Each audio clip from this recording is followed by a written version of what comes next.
He was born in 1825, Charles Debrille Poston, back in Tennessee on the day of 420. In Orphaned before he became a teenager. Led him out west to seek his fortune to the land of future plenty. Though many hats he wore, from explorer and silver miner to Arizona's first congressional representative. The vision of a sun temple to worship Great Spirit in his future turned out to be only tentative. As mayor he revived old Tubac Town on the river Santa Cruz down below old Tucson. And he created a society whose only law was love. For the good of all involved, a golden age he made dawn, while creating employment and prosperity by mining the silver from the abundant Arizona ore. He made a vision manifesting right before their eyes, a dream awakening of what could lay in store. The Pueblo was working just as he had planned, grossing vast profits of over $1,000 in each day. Now that may not seem like much, but we're talking a century and a half ago. The investors be so happy, but then the news came from Santa Fe. This new civil war is the focus of the Union now. You are notified upon receipt, you must abandon all. Without the U.S. Army's protection, you won't stand a chance. The Apaches won't be so friendly when they come to call. Oh, what a bad hand was dealt to Poston and his project now. They packed it all in and headed back to California,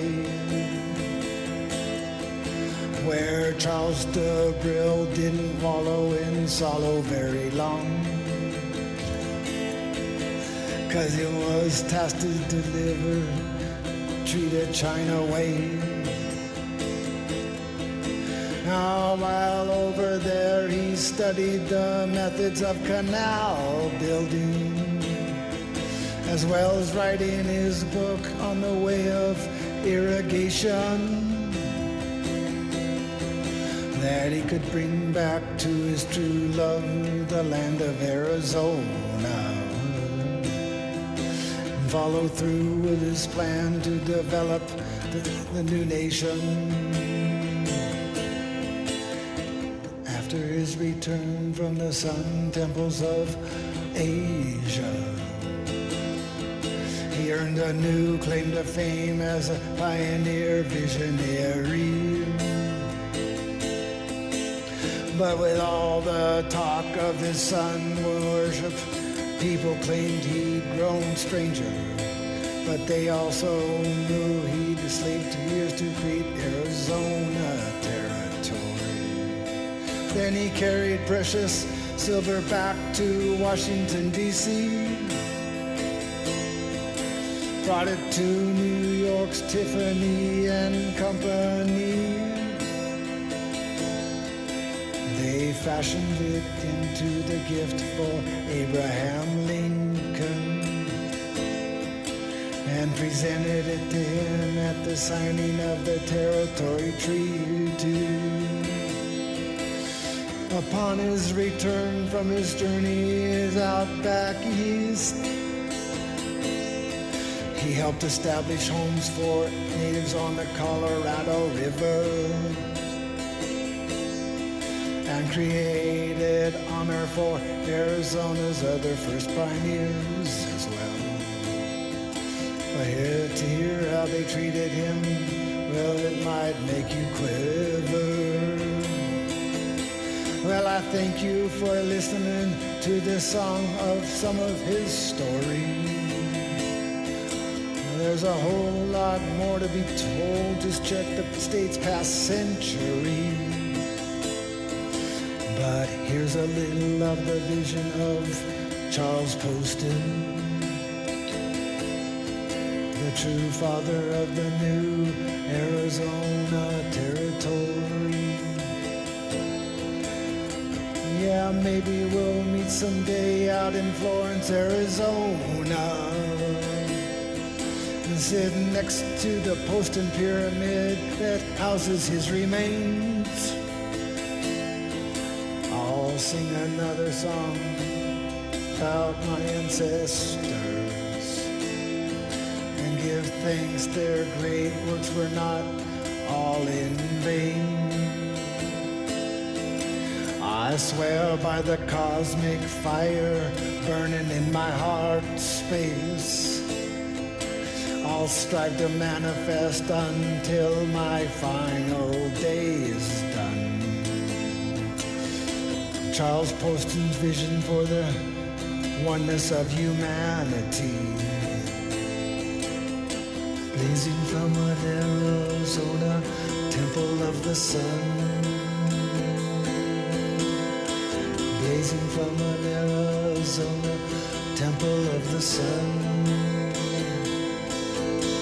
I swear by the cosmic fire burning in my heart space, I'll strive to manifest until my final day is done. Charles Poston's vision for the oneness of humanity,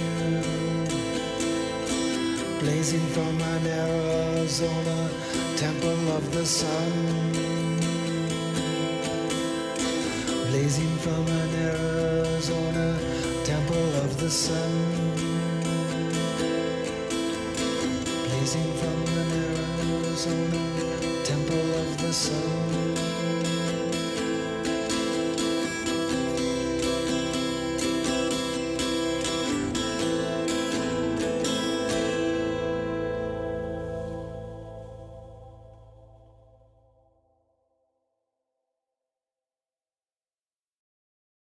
Charles Debrille Poston was not only one of Arizona's first explorers and settlers, one of its first gold and silver miners, city planners, lawyers, Arizona's first superintendent of Native American affairs and congressional representative, as well as original claimant to what is now Phoenix's Papago Park. But it's a little-known fact that this man, aptly titled the Father of Arizona, labored over 12 long years to eventually succeed in obtaining President Lincoln's signature for Arizona territorial approval. Sadly, he did not live to realize his dream, but we can celebrate for him and with his spirit in this, the 100th anniversary of Arizona's statehood. With special thanks to Jody Drake and Prescott's Charlotte Hall Museum, please enjoy Parker Anderson's great portrayal of Poston in his own right, building a state in Apache territory.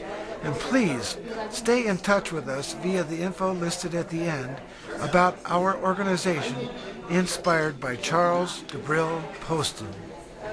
I have written a series of articles for the Overland Monthly.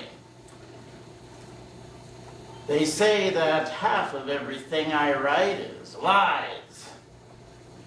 Well, I suppose that means it's up to you to decide which half.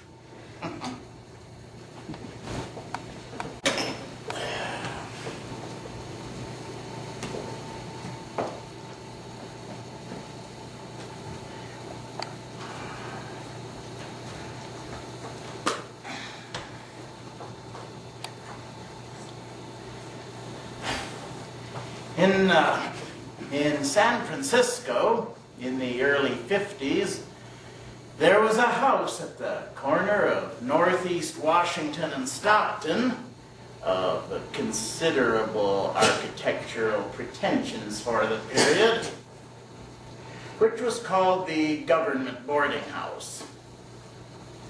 The cause of this appellation was that the California senators and their families, a member of Congress and his wife, the United States Marshal, and several lesser dignitaries of the federal government resided there. In those early days, private mansions were few, and the boarding house formed the only home of the Argonauts.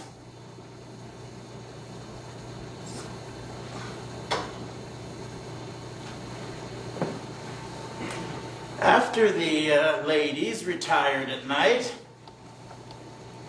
the gentlemen usually assembled in the spacious parlor, opened a bottle of Sazerac, and discussed politics. Now, it was known to the senators that the American minister to Mexico had been instructed to negotiate a new treaty with Mexico for the acquisition of additional territory. Well, not that there was any pressing necessity for more land, but for reasons which will be briefly stated. 1. Under the Treaty of 1848, usually called Guadalupe Hidalgo, the United States had undertaken to protect the Mexicans from the incursions of Indians within the American boundary. Well, this proved to be an impractical undertaking, and as the damages on account of failure began to assume alarming proportions, the United States was naturally anxious to be relieved of the obligation.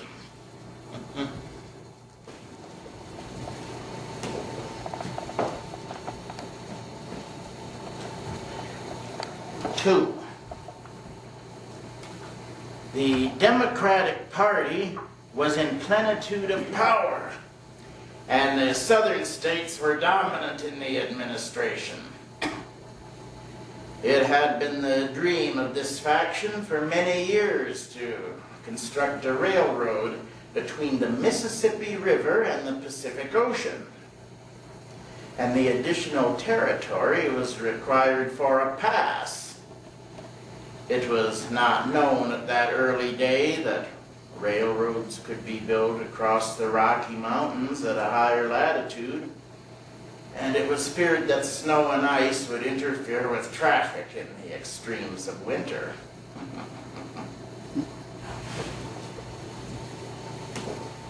Well, the state of Texas had already given encouragement to the construction of such a railroad with a liberal grant of land that reached west all the way to the Rio Grande.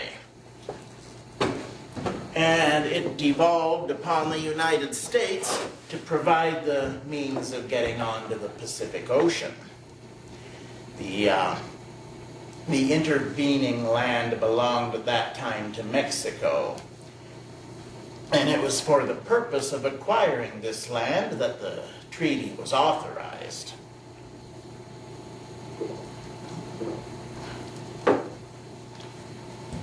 The condition of affairs in Mexico was extremely favorable to a negotiation.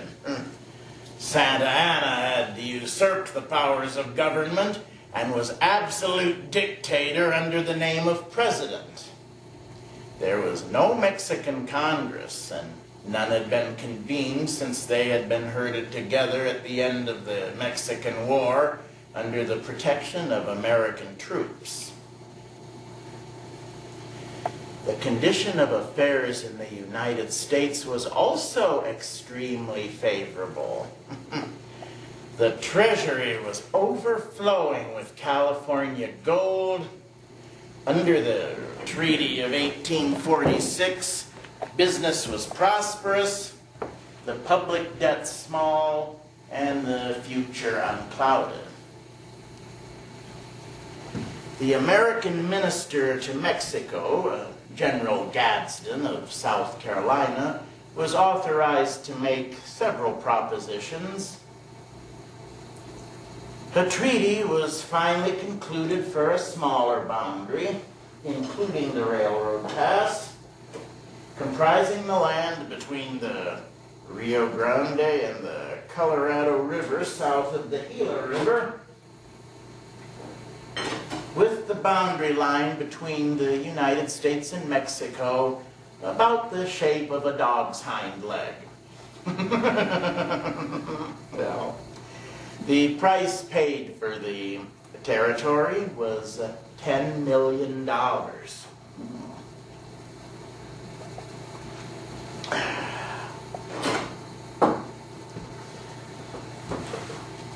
a check for $7 million was given by Mr. Guthrie, the Secretary of the Treasury upon the Sub-Treasury of New York, to the agent of Santa Anna.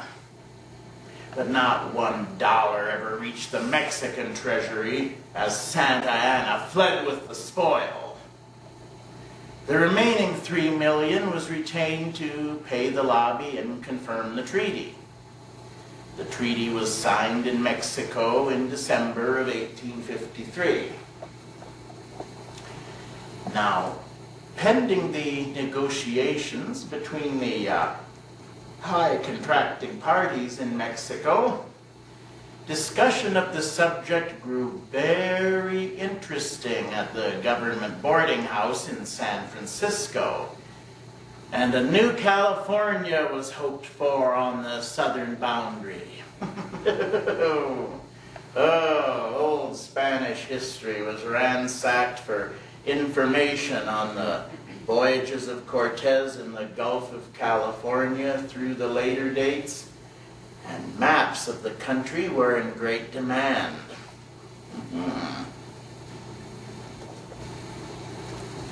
At the government boarding house, it was urged that the Gulf of California was the Mediterranean of the Pacific, its waters full of pearls, that the peninsula of Lower California was copper-bound, interspersed with gold and other materials, illustrated with old Spanish missions and fanned by the gentlest breezes of the South Pacific.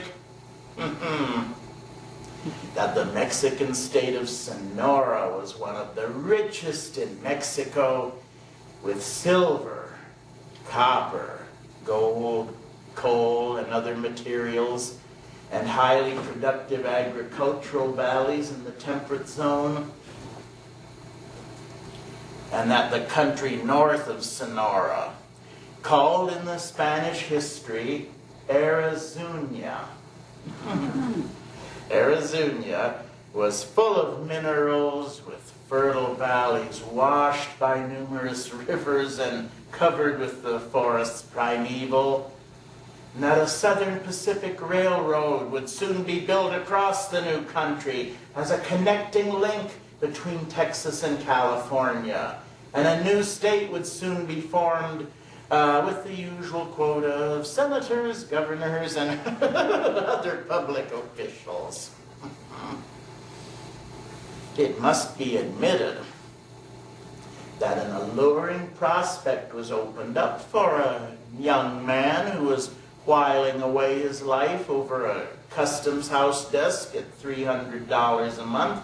And in the enthusiasm of youth, I undertook to make an exploration of the new territory. Yes. The first thing that needed to be done was to form a syndicate in San Francisco to furnish funds for the exploration. Well, this was easily accomplished with the help of some enthusiastic French bankers. An ex-member of Congress was dispatched to Mexico to seek the approbation of the Mexican government, and I embarked from San Francisco to Guaymas with a rather tough cargo of humanity. No, they weren't so bad as reckless. Not ungovernable, but independent. The records of the American consulate at Guaymas, if they are preserved, show our registration as American citizens on the 14th of January, 1854. The Mexican officials were polite but not cordial. They said Santa Anna had no right to sell the land as he was a usurper who possessed no authority from the Mexican people. As international tribunals had not yet been established to examine these nicer points of international ethics, we did not stop to argue the question, but proceeded on to the new territory. We were very disappointed at its meagerness, especially that the boundary did not include a port in the Gulf of California. A larger territory could have been secured as easily, but the American minister had only one idea: to secure a pass for a Southern Pacific Railroad between the Mississippi River and the Pacific Ocean.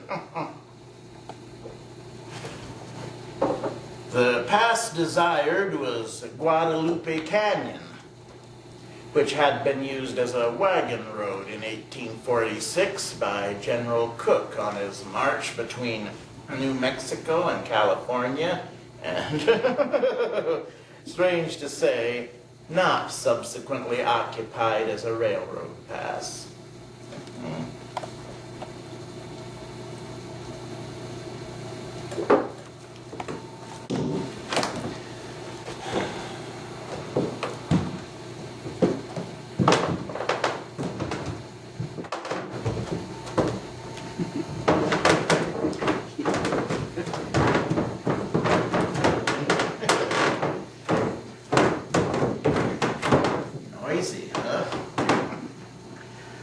Well, the country south of the boundary line is of no consequence to us. It belongs to Mexico. But the country north of the Mexican boundary is the most marvelous in the United States.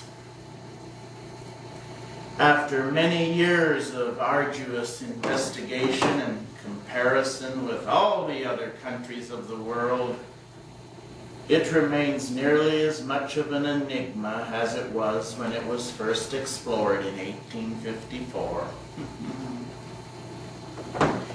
Its valleys are as fair as the sun ever shone on, and its soil is as fertile as the valley of the Nile.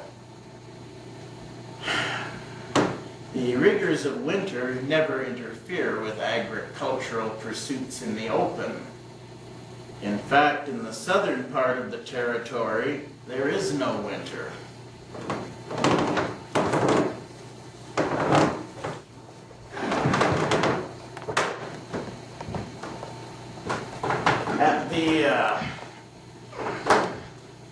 At the time of our first exploration in 1854, there were virtually no civilized inhabitants in the territory.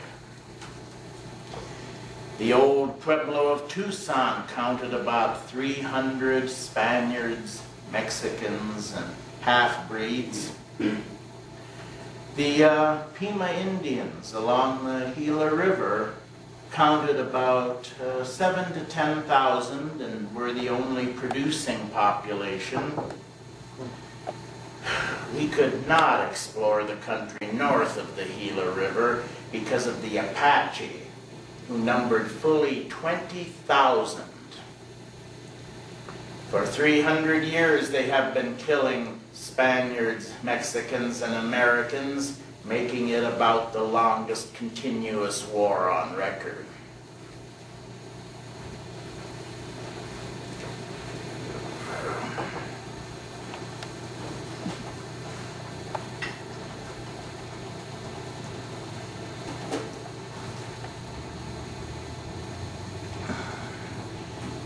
It was not possible to remain in a country so destitute of sustenance with a considerable number of men, so we followed the Gila River down to its junction with the Colorado River and camped on the banks opposite Fort Yuma, glad to be within sight of the American flag once again.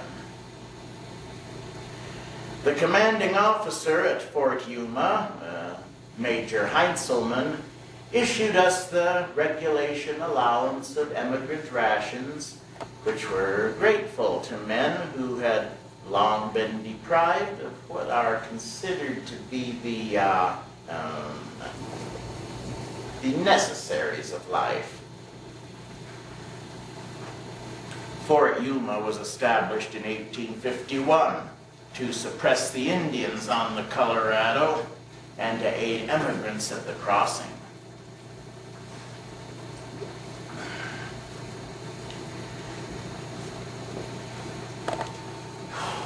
While we were encamped on the banks of the Colorado River in the hot month of July of 1854, we concluded to locate a town site on the slip of land opposite Fort Yuma. And as we were well supplied with treaties, maps, surveying instruments, and stationery, it was easy to make the location. Our survey showed 936 acres on the slip, which was more than enough for a town site. Now, a town site is usually the first evidence of American civilization.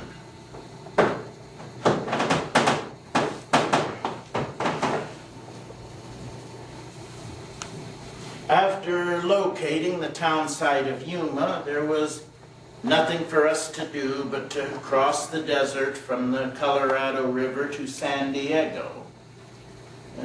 We made the journey on mules, an extraordinary discomfort. At San Diego, we were as rejoiced as the followers of Xenophon were to see the sea. The town site was duly registered at San Diego, which would not have been possible if both banks of the Colorado River, at its junction with the Gila River, were not recognized as being under the jurisdiction of the state of California. The county of San Diego collected taxes there for many years. When the territory of Arizona was organized, Arizona assumed jurisdiction over the slip and built a prison there. Well, the town of Yuma has grown slowly, but there will always be a town there as long as the two rivers flow.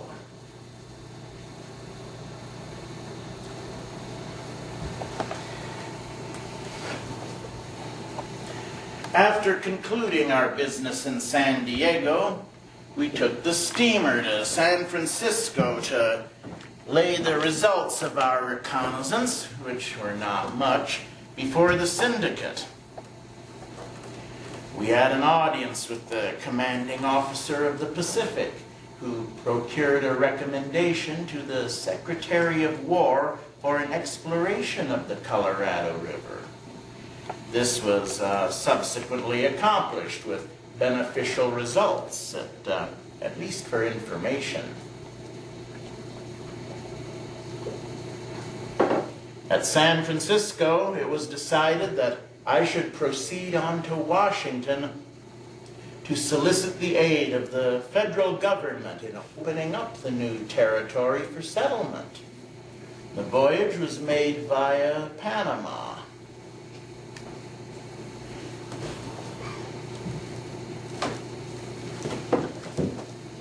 In 1855, when I arrived in Washington as amateur delegate from the new territory, the Gadsden Purchase did not attract much attention.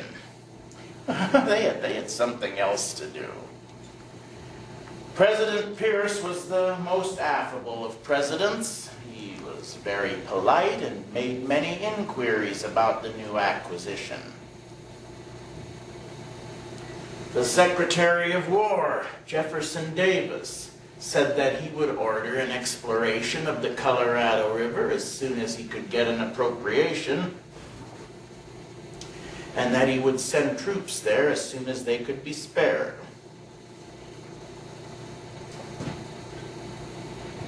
During the winter, General Heintzelman came to Washington. And as the town was crowded, he could not find suitable accommodations. So I had an extra bed put in my room at the National, and we messed together. It was an advantage to have an officer of the Army who had been in command at Fort Yuma to give information about the new country.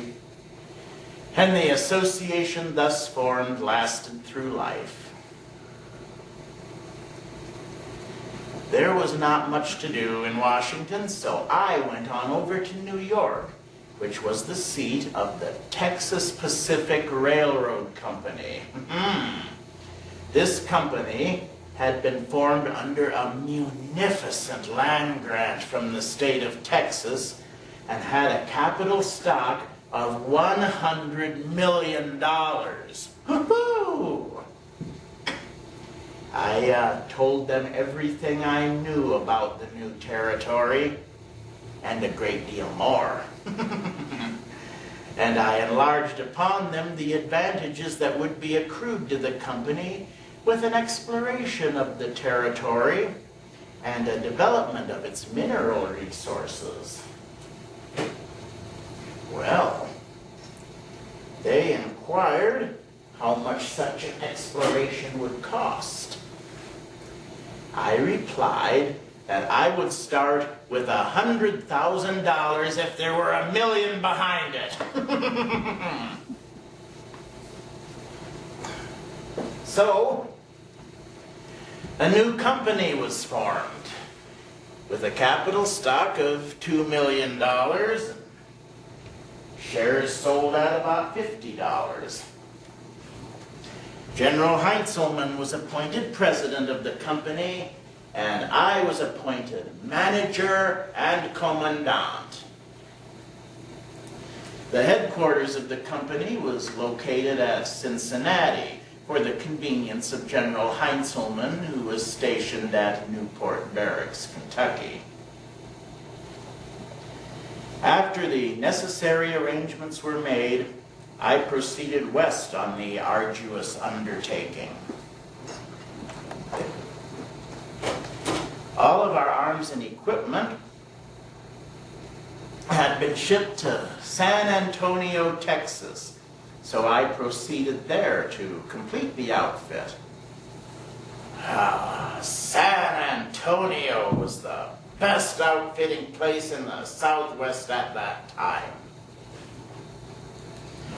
Wagons, ambulances, horses, mules, and provisions were in abundance, and men could be found in Texas who were willing to go anywhere. At San Antonio, I met the famous George Wilkins Kendall, who advised me to go on to New Braunfels and hire some educated German miners. And as he was proceeding on to Austin, I accompanied him as far as New Braunfels and received the benefit of his introduction. Well, there were plenty of educated German miners in New Braunfels working on farms and selling lager beer and they enlisted joyfully. The rest of the outfit was made up of frontiersmen, buckskin boys who were not afraid of the devil.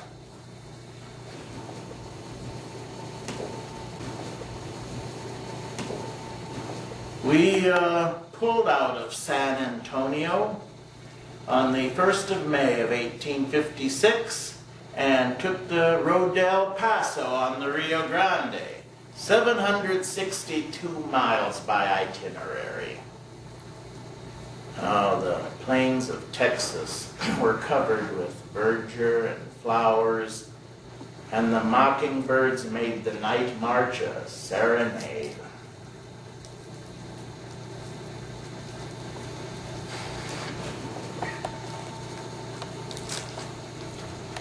Well, after crossing high mountains and wide valleys, we arrived at the Santa Cruz River, and we set up camp at the old mission church of San Javier del Bac.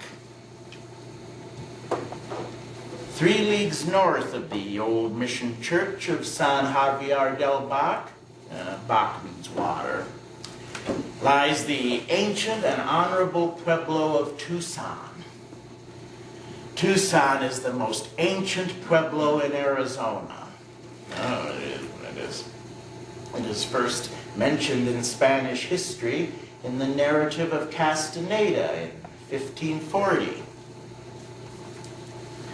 The Spanish expedition of Coronado in search of gold stopped there for a while and washed gold from the sands of the Canyon del Oro on sheepskin. And it was well known that the expedition drove sheep. Because of this experience and remembering the island of Colchis, the Spaniards named the place Tucson, Jason in Spanish, and the ancient and honorable pueblo has borne this name ever since, without profound knowledge as to its origin. Now, the patron saint of Tucson is Saint Augustine.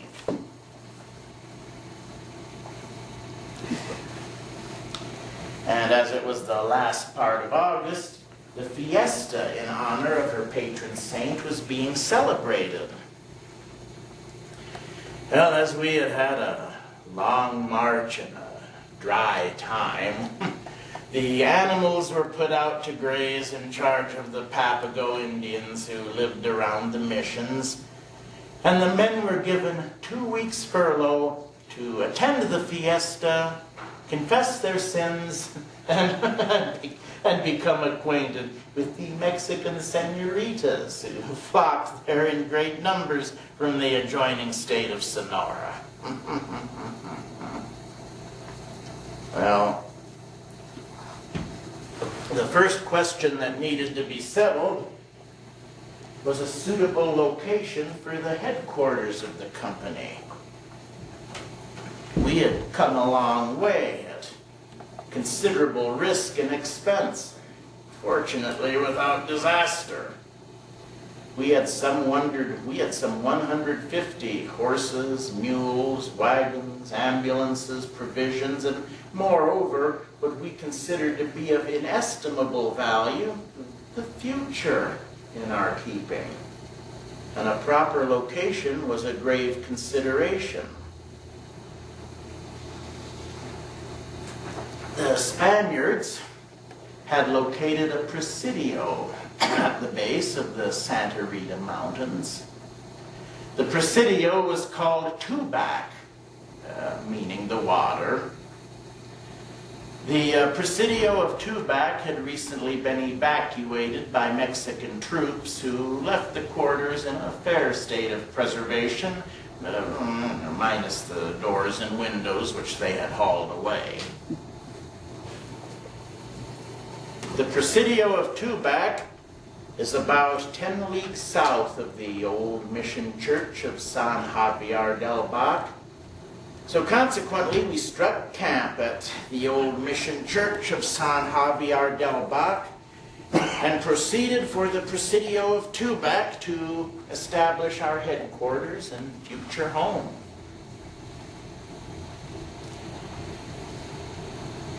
There was not a soul in the old Presidio.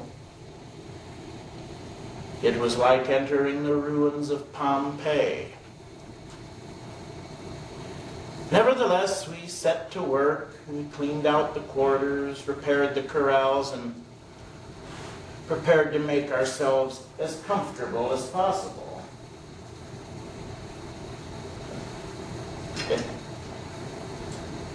When it became known that an American company had arrived in Tubac, Mexicans from the state of Sonora and the adjacent states crossed the border in great numbers looking for work.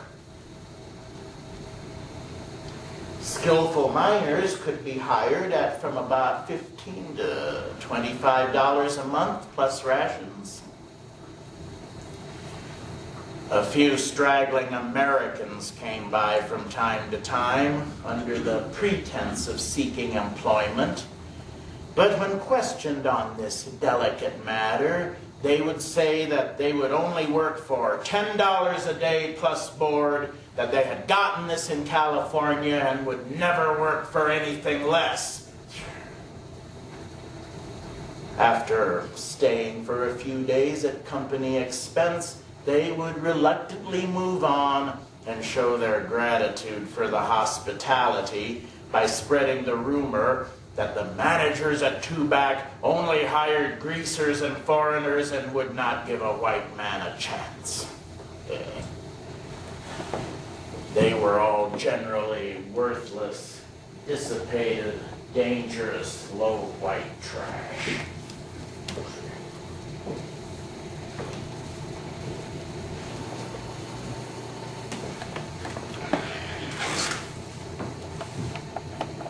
By Christmas of 1856, an informal census showed fully 1,000 souls, such as they were in the valley of the Santa Cruz in the vicinity of Tubac.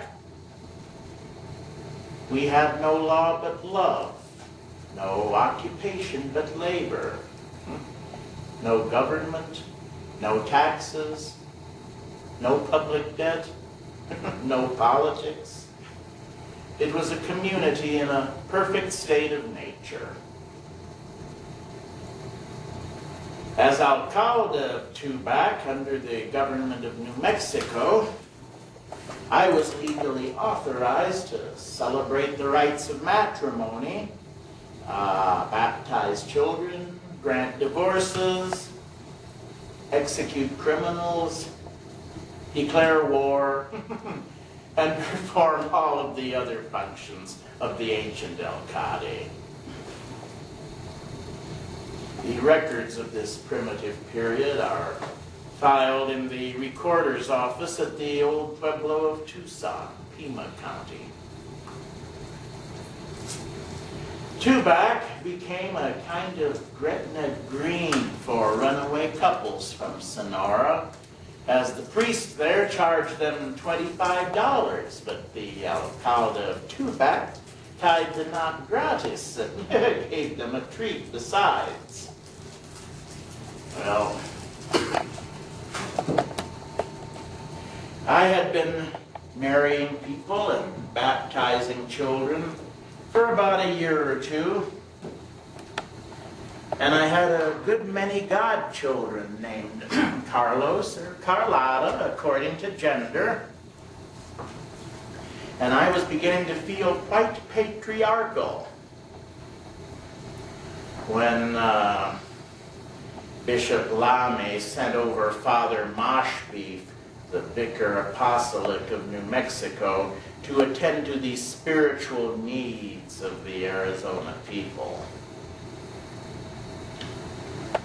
One morning after breakfast, Father Moshbeef took me by the arm. A man always takes you by the arm when he's going to tell you something unpleasant. And he said, "My young friend, I appreciate all that you are trying to do for these people, but these marriages you have celebrated are not good in the eyes of God.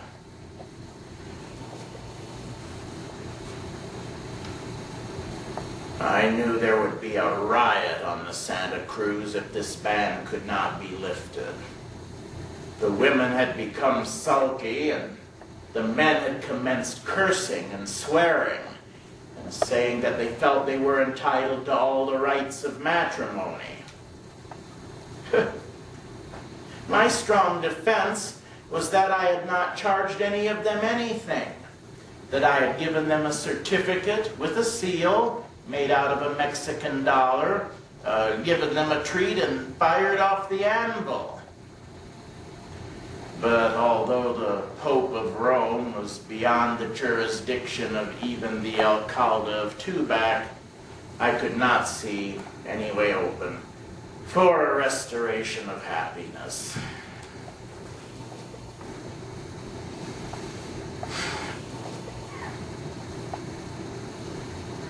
Well, finally I arranged with Father Moshbeef to give the sanction of the church to the marriages and to legitimize all the little Carloses and Carlotas with holy water. And it cost the company about $700 to rectify the matrimonial situation in the valley of the Santa Cruz.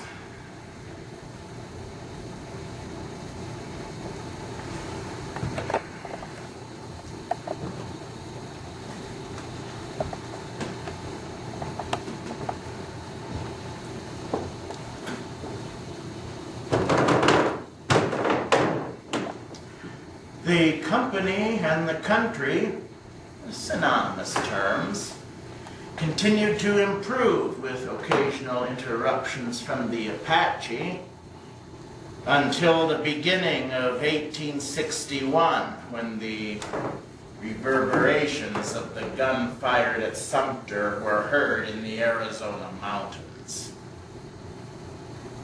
The company had started a newspaper at Tubac called the Arizonian. Our mail came overland by Butterfield coach.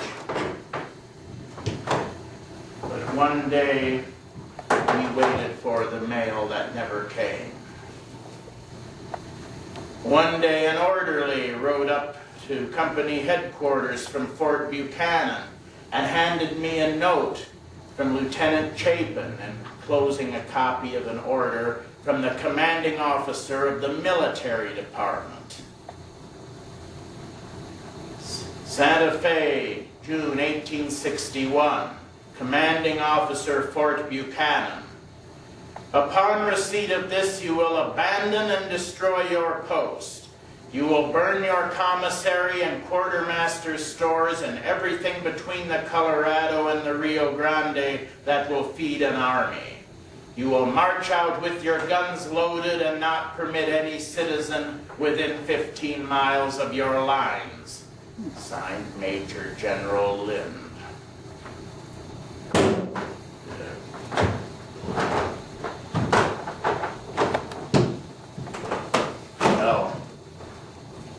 A council of the principal employees was called and the order laid before them. The wisest said that we could not hope to hold the country after the troops abandoned it, that the Apache would come down on us by the hundreds and the Mexicans would cut our throats.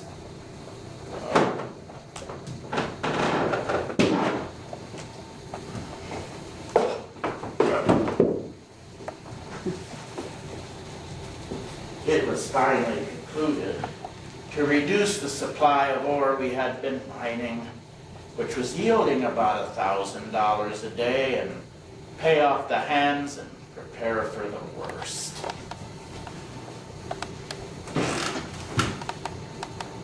At about that same time, the Apache made an attack on the Santa Rita mining hacienda, and the eastern side of the river had to be abandoned.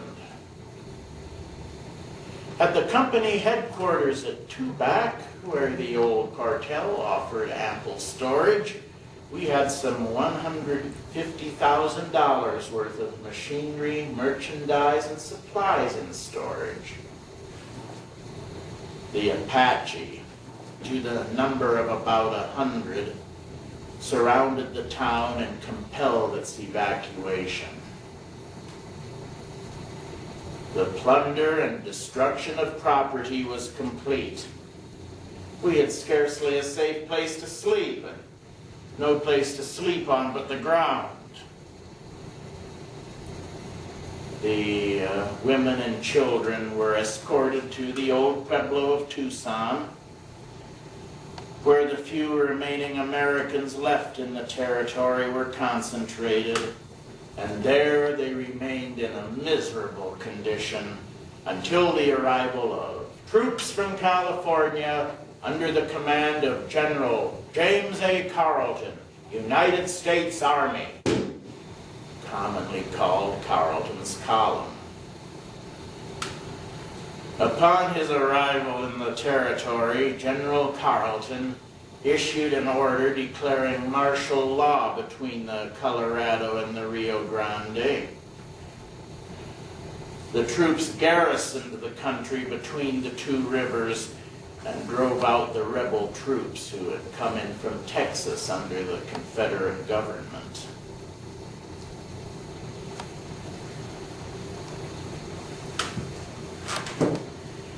After the troops had abandoned the country, armed Mexicans crossed the boundary line in considerable numbers, declaring that the American government was broken up and that they had come to take their country back again.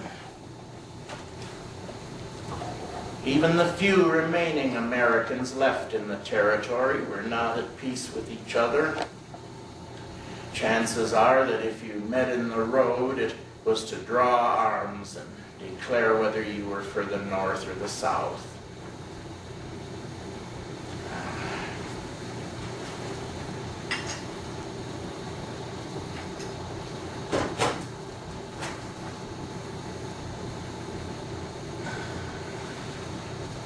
The smoke from the burning wheat fields could be seen up and down the Santa Cruz Valley, where the retreating troops were destroying everything before and behind them. The United States government abandoned the first settlers of Arizona to the merciless Apache.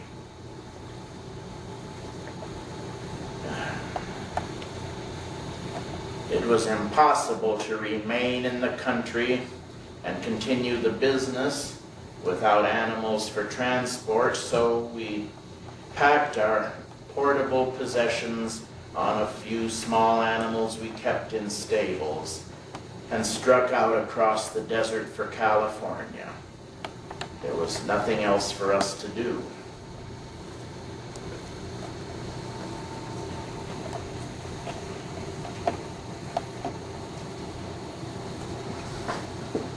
It was sad to leave a country that had cost so much in money and blood in ruins, but it seemed to be inevitable. The plant of the company at this time amounted to considerably over $1 million, but the greatest blow was the destruction of our hopes, not just of making money, but of making a country.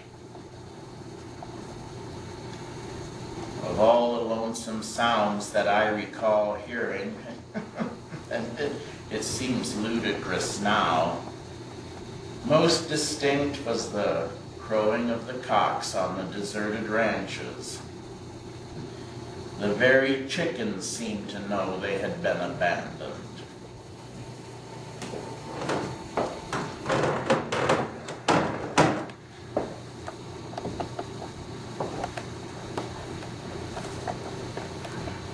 The Civil War was going full blast upon my return to New York, and the change of venue from Apache land was not peaceful. After resting for a while in New York, I went over to Washington and found my old friend General Heintzelman in command of what was technically called the Defenses of Washington. The capital of the nation was beleaguered. The Civil War and its results set Arizona back about 20 years.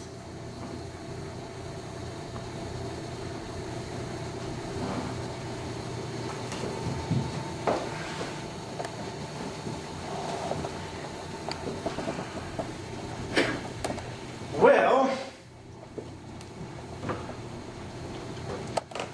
when the Civil War was nearly over, General Heintzelman accompanied me on a call at the Executive Mansion to solicit the aid of the organization of a territorial government for Arizona.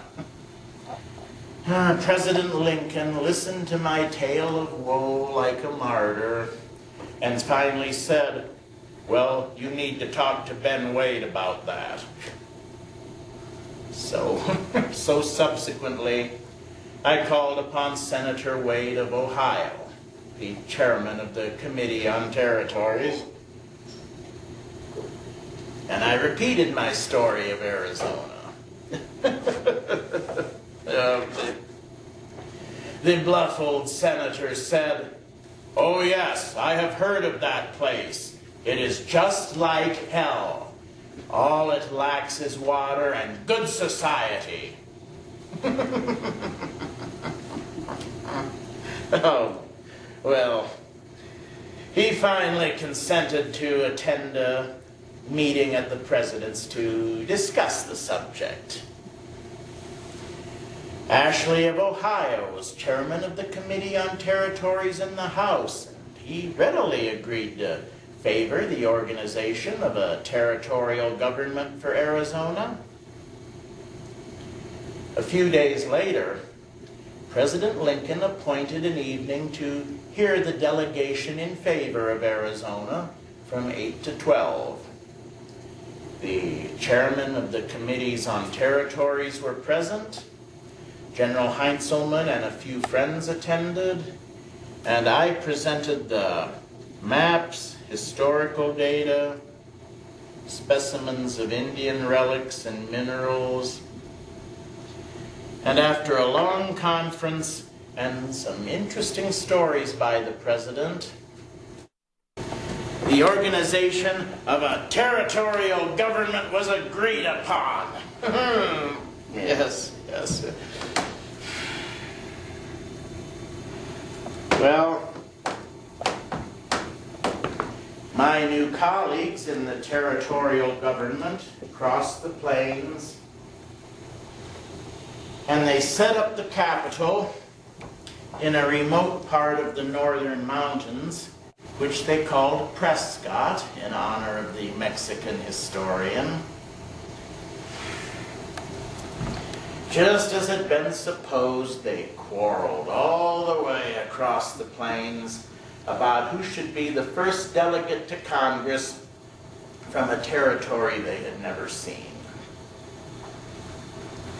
Upon my arrival in Prescott, they were perfectly disgusted to learn that I had already been declared a candidate and likely had the votes of the people. The political machine was not yet organized, and the people actually had some say in the elections then. The election was held in due course, and I became the first delegate to Congress from Arizona.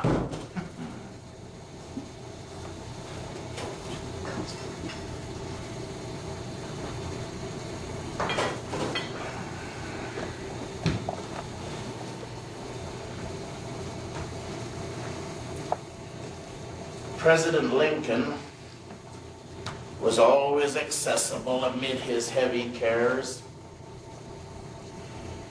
As my family had come from the neighborhood where the president was reared, my little girl made him a satchel of corn shucks from the field where the president had hoed corn barefooted in the briars thinking that he might appreciate a souvenir of his old home. One afternoon, I accompanied my daughter on a call at the executive mansion to deliver the present. The president accepted it graciously and made many inquiries about the old neighbors.